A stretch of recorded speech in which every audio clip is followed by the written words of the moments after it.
61A lecture number 27, announcements. Homework 7 is due on Thursday. It's released already, and it's based on material that you'll learn about today. It's fairly short. Homework 8 will be even more problems about the same topic, so across 2 weeks you should have plenty of practice with this new thing called scheme.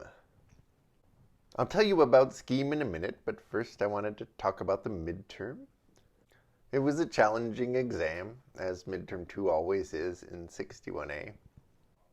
If you're happy with your score, well, that's wonderful.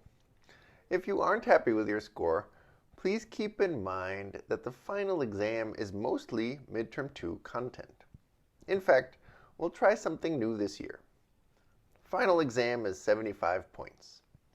I'll tell you now that the first 50 points of that exam are all going to be within the scope of midterm 2. And then there will be 25 points that include topics for the rest of the course. So all that studying you did for midterm 2 certainly will be helpful for the final, and now is a great time to come up with a plan for reviewing everything that's happened in the course so far, learning that material well, so that by the time the final rolls around in the middle of December, you know it so well that you're ready to solve those first 50 points on the final exam. If you want any help figuring out how to approach this task of learning the material, I would suggest going to advising office hours. There are some appointments available this week, in addition to regular office hours, which tend to focus on solving whatever assignments are out, which for this week will be homework 7. You've now learned an awful lot about the Python programming language, so we're going to take a break from learning any new features of that language. There is a little bit more to learn, but really not much. You can learn it on your own.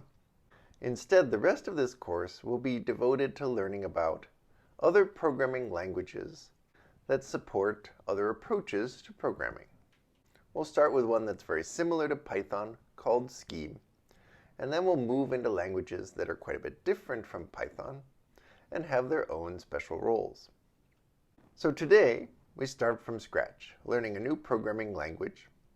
This language called Scheme is wonderful. And one thing that's wonderful about it is that you can learn pretty much the whole language in one day. And that's only possible because you know so much about programming already, having studied Python.